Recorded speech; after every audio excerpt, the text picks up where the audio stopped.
Olá, cursista, tudo bem com vocês? Sejam bem-vindos à nossa quarta e última aula da disciplina de Arquitetura de Computadores. Como vocês sabem, o meu nome é Isley Parrella e espero que o nosso trabalho de hoje seja o mais frutuoso possível. Nesta aula, conheceremos alguns detalhes dos principais periféricos usados nos computadores atuais. Também conheceremos e identificaremos os principais componentes de um computador e os detalhes relacionados à sua montagem e manutenção. Hoje começaremos a nossa aula analisando os dispositivos de entrada e saída, também conhecida pela sigla 1/0, Input ou Put. Podem ser denominados também como periféricos, eles são responsáveis pela interação da máquina com o homem. E por meio deles que os dados entram e saem no computador. Os dispositivos de entrada têm a função de codificar os dados que entram no computador para que estes possam ser processados pelos mesmos. Os dispositivos de saída decodificam os dados para que estes possam ser entendidos pelo usuário. Cabe salientar que existem dispositivos que funcionam tanto como periférico de entrada como de saída, nestes casos sendo classificado como dispositivos de entrada e saída de dados. Os principais periféricos de entrada de dados são teclado, mouse, drive de CD, DVD, ROM, drive de Blu-ray, leitora de cartões, leitora de código de barra, pendrive, scanner, microfone, joystick, webcam, tela sensível ao toque, mesa gráfica e caneta óptica. Os principais periféricos de saída de dados são monitor de vídeo, projetores digitais, drive de gravador de CD-ROM, DVD, drive de gravador de Blu-ray, caixas de som, pendrive, impressora, plotter. Os periféricos presentes nas duas listas funcionam como dispositivos de entrada e saída. Falaremos agora sobre o monitor. O monitor é um dispositivo de saída de dados do computador que tem como função transmitir ao usuário informações através da imagem. Uma imagem mostrada na tela é composta por pontos. Quanto maior for cada ponto da imagem, menor será a sua resolução. Menor a nitidez da imagem, porém, quanto menor for o ponto da imagem, melhor será a resolução e qualidade, pois a mesma possuirá mais pontos. A qualidade da imagem na tela no monitor está diretamente ligada a dois itens principais: o pixel, que representam os pontos, a DPI, que são os pontos por polegadas e serve basicamente para formar imagens na tela do monitor, e representada a quantidade de pontos por polegadas, e quanto maior, melhor a resolução. Outro ponto importante é que as imagens que aparecem na tela do monitor são geradas por uma placa de vídeo presente no computador.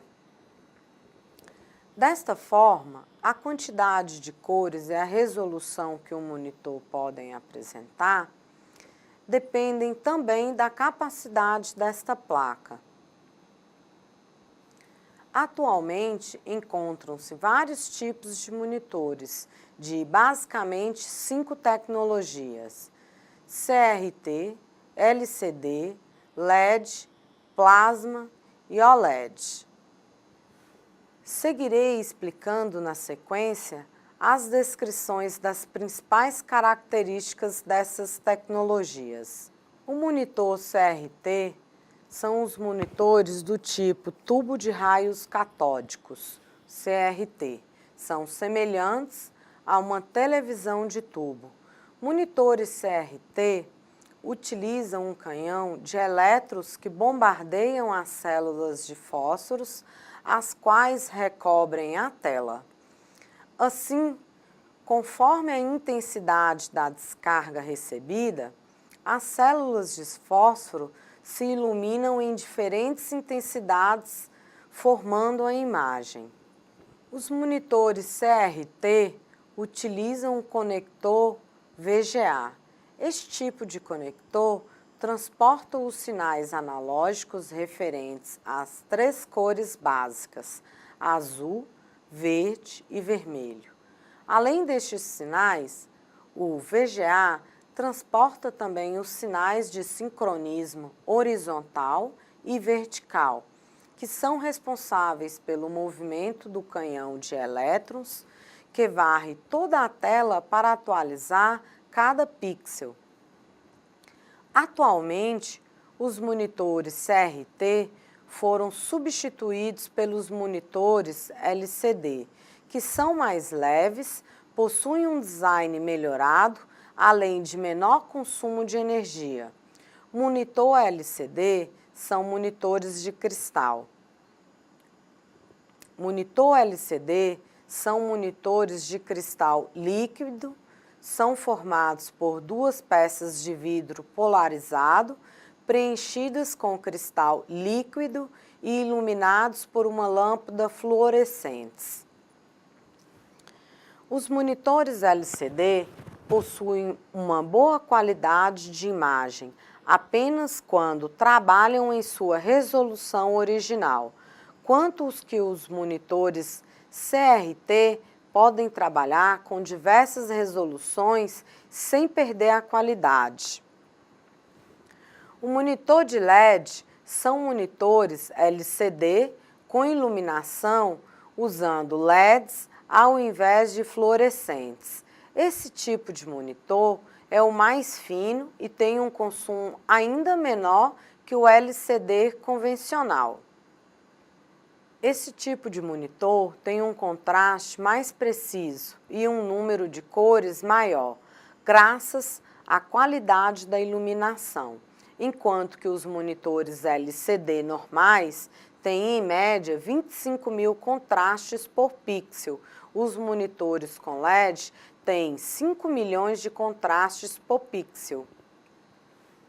O monitor de plasma são visualmente semelhantes ao LCD, mas possuem tecnologias diferentes. Eles trabalham sobre um princípio diferente do LCD, no qual pequenos volumes de gás neon e xenônio são depositados em minúsculas câmaras seladas entre 2 placas de vidro, que agem como lâmpadas fluorescentes microscópicas, emitindo luzes ao serem ionizados pelo campo elétrico. As telas de plasma oferecem um bom nível de contraste e uma boa luminosidade. A desvantagem dessa tecnologia é o alto consumo elétrico e o alto custo de produção. Essa combinação de fatores faz com que as telas de plasma sejam mais adequadas a televisões do que a monitores destinados a computadores pessoais. O monitor de OLED, a tecnologia OLED, é baseada no uso de polímeros contendo substâncias orgânicas que brilham a receber um impulso elétrico. Cada ponto da tela é composto de uma pequena quantidade do material, que depois de receber os filamentos e outros componentes necessários se comportam com um pequeno LED emitindo luz. Essa tecnologia é considerada a sucessora dos monitores LCD e de plasma. O teclado é um dispositivo de entrada de dados para um computador. A maior parte dos teclados utiliza chaves e circuitos para converter cada tecla posicionada em um sinal que o computador possa entender. Atualmente, existem vários tipos de modelos de teclados, como os ergonômicos, os com teclas multimídia, com iluminações flexíveis, entre outros recursos. O mouse é um dispositivo que controla um cursor, também conhecido como ponteiro. Na tela do computador, ele é um meio de comunicação entre o usuário e o computador. Hoje são usuais os mouses com conexão USB e também wireless. Os mouses sem fio utilizam pilhas ou baterias recarregáveis e a captação de movimentos é feita pela tecnologia óptica. Esse tipo de mouse ajuda a diminuir a quantidade de cabos de um computador. A impressora é um dispositivo de saída de dados que tem como propósito imprimir informações. Entre os principais termos que podem ser encontrados na descrição de impressoras estão a resolução em dpi, pontos por polegada. Esta medida indica a resolução com a qual o dispositivo pode trabalhar.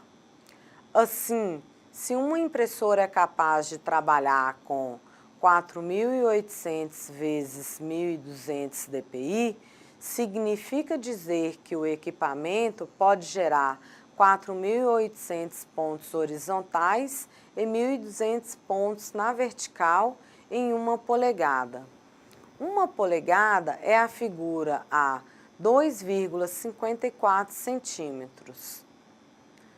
O B, ppm, páginas por minutos, medidas que indicam a velocidade da impressora, ou seja, quantas páginas ela consegue imprimir por minuto. Quanto aos computadores pessoais, as impressoras mais comuns são matricial, jato de tinta, laser e térmica. A impressora matricial é um tipo bastante durável e possui baixos custos em relação aos seus suprimentos. As impressoras matriciais também são conhecidas como impressoras de impacto. A cabeça de impressão possui pequenas agulhas que, sob orientação eletromagnéticas, vão formando a impressão, à medida que capturam a fita de tinta contra o papel. A impressora jato de tinta são as mais utilizadas por usuários domésticos e também são bastante comuns nos escritórios. Elas oferecem as impressões de muita boa qualidade e fidelidade de cores aliadas a um custo relativamente baixo de cartuchos de tinta utilizados. A impressora a laser são classificadas como de não impacto e são bastante utilizadas no ambiente corporativo. Esse tipo de impressora oferece impressões de excelente qualidade, imprime rapidamente, faz pouco barulho e possibilita volumes altos de impressões associadas a custos baixos. Dessa forma, pode-se dizer que o funcionamento e os custos das impressoras a laser é semelhantes às fotocopiadoras.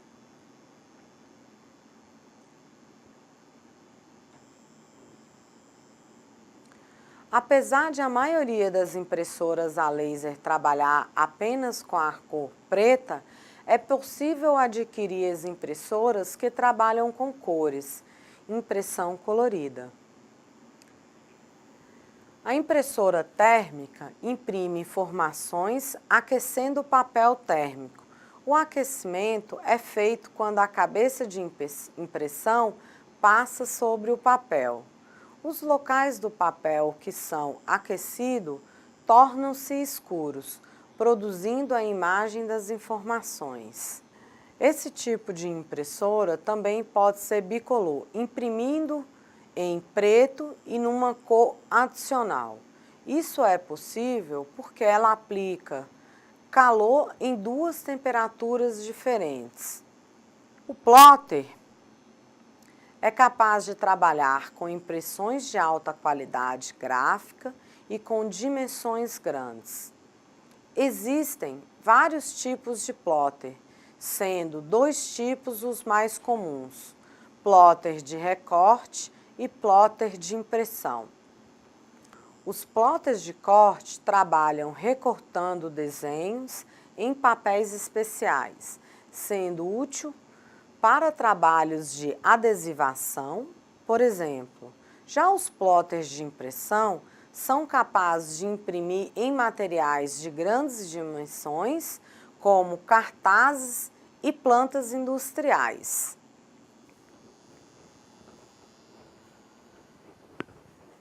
O scanner é um dispositivo de leitura óptica que permite converter imagens, fotos, ilustrações e textos em papel em um formato digital, podendo este formato ser manipulado em computador.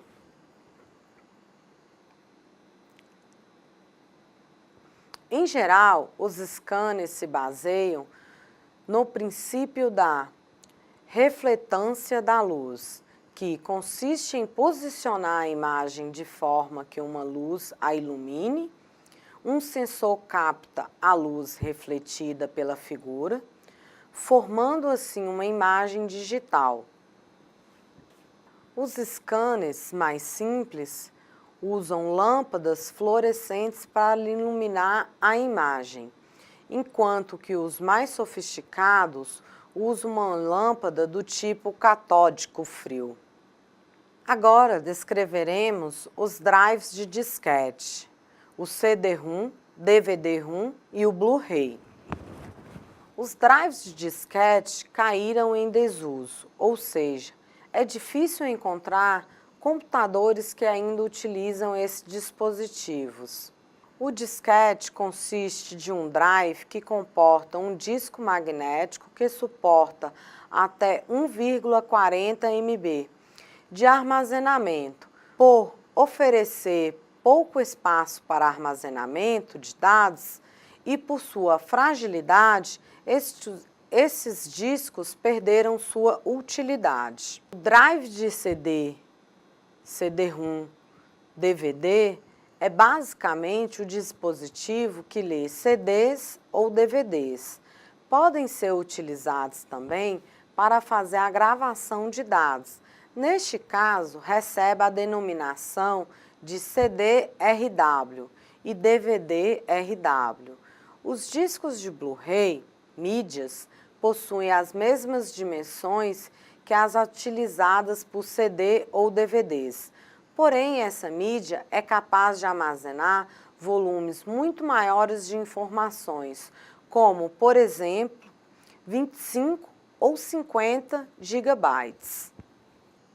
Vocês provavelmente devem fazer bastante uso de cartão de memória, não é mesmo? Então, com a popularização do uso dos cartões de memória, em dispositivos com câmeras digitais, os usuários destes normalmente instalam um drive de leitor de cartão para facilitar a tarefa de copiar os arquivos desses dispositivos, que é o leitor de cartão de memórias.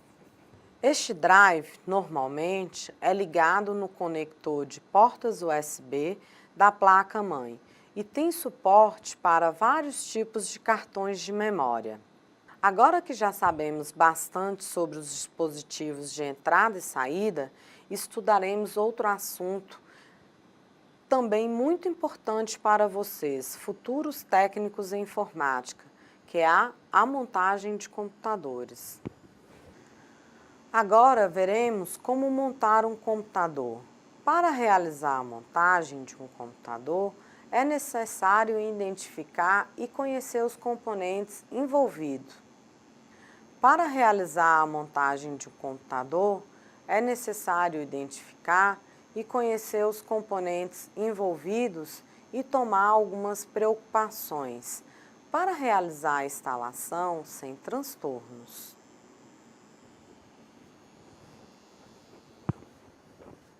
Analisaremos a identificação e localização dos componentes da placa-mãe e seguiremos citando seus principais componentes, que são o conector de energia ATX 12 volts, 2 × 2 pinos, o conector principal de energia ATX 2 × 12 pinos, o soquete do processador, os slots de memória, o chipset, BIOS, conectores SATAs, 6 GB, SATA 3, o conector de ventoinha da fonte de alimentação, PWR, fan 3 pinos, conectores SATAs 3 GB, SATA 2 e o jumper limpar CMOS, conector de ventoinha do sistema,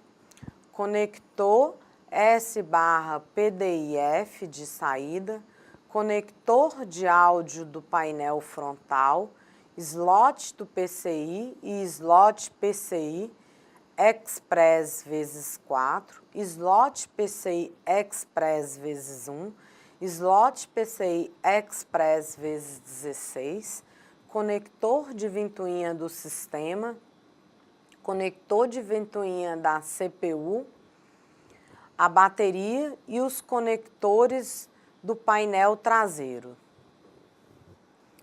Todos esses componentes citados são os principais componentes da placa-mãe. Os principais conectores do painel traseiro são a porta USB 2.0/1.1, porta-teclado/mouse PS/2, porta paralela e porta serial, conector de saída S/PDIF optical, porta USB 3.0/2.0 e a porta RJ-45 LAN, conector de entrada de áudio azul e conector de saída de áudio verde, e o conector de entrada do microfone, o rosa. Devemos ter preocupações na hora da instalação, pois a placa-mãe contém inúmeros circuitos eletrônicos e componentes delicados que podem ser danificados por uma descarga eletrostática. Além da instalação, leia atentamente o manual do usuário e siga todos os seus procedimentos. Como, por exemplo, sempre desconecte o cabo de energia da tomada antes de instalar, remover a placa-mãe ou outros componentes do hardware. Ao conectar componentes de hardware nos conectores internos da placa-mãe, certifique-se que estejam conectados firmemente e de maneira segura. Ao manusear a placa-mãe, evite tocar nos condutores de metal ou conectores. Dentre outras preocupações que devem ser seguidas sempre no momento da instalação. Instalação da CPU e do cooler da CPU. Antes de começar a instalar a CPU, Certifique-se de que o soquete da CPU da placa-mãe é compatível com a CPU e siga os seguintes passos. Pressione a alavanca do soquete da CPU para baixo e para longe do soquete e, em seguida, levante completamente a alavanca do soquete da CPU com a placa metálica. Remova a tampa do soquete da CPU conforme mostra a figura 8.5, mantendo o dedo indicador sobre a faixa traseira da tampa de soquete e deslizando a extremidade frontal próximo à marca Remover. Removendo a tampa, não toque nos contatos do soquete. Para proteger o soquete de CPU, mantenha sempre a cobertura de proteção do soquete enquanto a CPU não estiver instalada. Localize os chanfros de alinhamento do soquete de CPU, a placa-mãe e as marcações da CPU.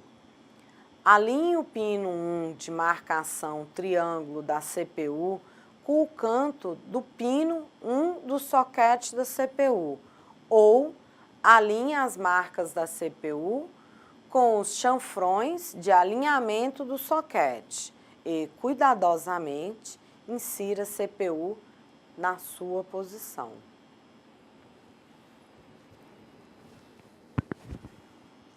Uma vez que a CPU estiver devidamente inserida, use uma mão para segurar a alavanca do soquete e use a outra mão para repor a placa metálica levemente. Ao repor a placa de carga, verifique que a extremidade frontal da mesma está sobre o parafuso de apoio. Empurre a alavanca do soquete da CPU novamente para a posição travada. Aplique uma camada uniforme e fina de pasta térmica na superfície da CPU instalada. Antes de instalar o cooler, repare a direção da seta no pino macho, conforme a figura 8.9, girando o pino na direção da seta para remover o cooler no sentido oposto para instalar. Empurre os pinos diagnosticamente até ouvir um clique. Verifique se os pinos de encaixe macho e fêmea estão bem juntos. Após a instalação, verifique a parte traseira da placa-mãe. Caso o pino esteja inserido, a instalação está completa. Finalmente, feche o conector de energia do cooler da CPU no conector da ventoinha da CPU na placa-mãe. Pessoal, esses são todos os passos para a instalação da CPU e do cooler. Todos esses passos foram demonstrados através de figura no nosso material didático. Agora, falaremos sobre a instalação da memória antes de instalar um módulo de memória. Agora falaremos sobre a instalação da memória.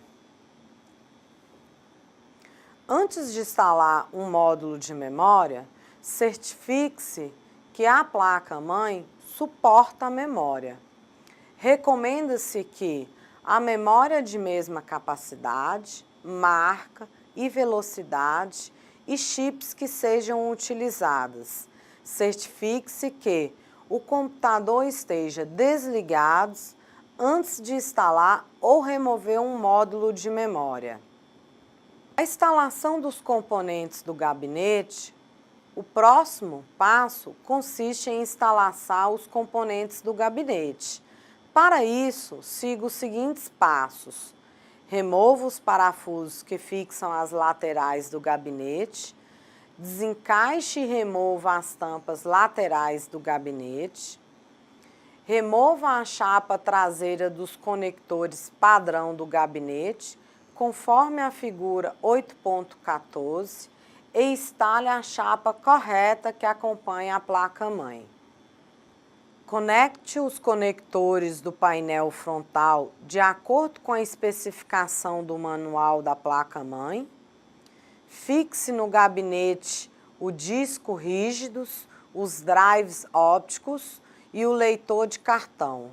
Conecte os conectores das portas USB frontais de acordo com as especificações do manual da placa-mãe.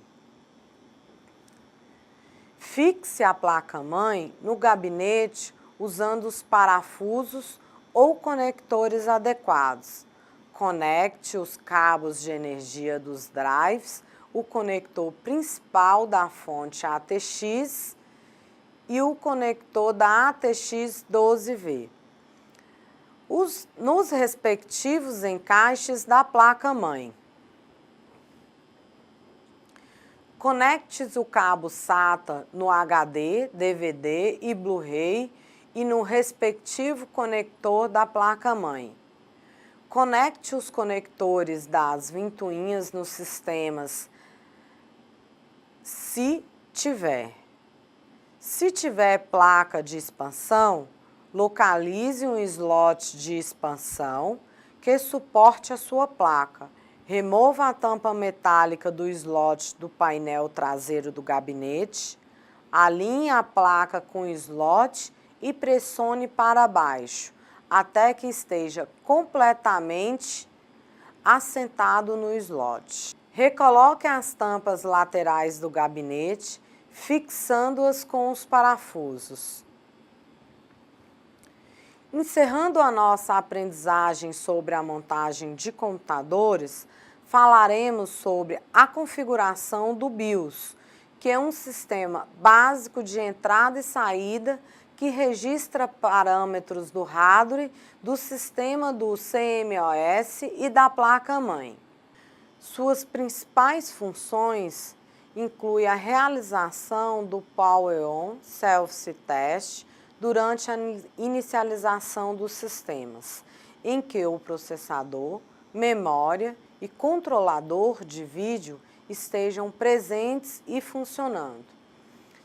Permite também ao usuário modificar as configurações básicas do sistema ou para ativar certos recursos. Atualmente, todas as placas-mães permitem a utilização do BIOS para suportar novas funcionalidades do hardware através do download da nova versão e instalação via software. Todos os modelos de placa-mãe possuem BIOS, que detectam automaticamente as frequências de operação da CPU, barramentos e memória, de acordo com o modelo instalado. Alguns modelos de BIOS permitem alterar manualmente as configurações de frequência da CPU, barramentos e memória, para obter um desempenho acima do especificado pelo fabricante. Para alterar as configurações do BIOS, que esteja protegida por senha, deve-se fazer o processo de limpar. A configuração através do Jumper Clear CMOS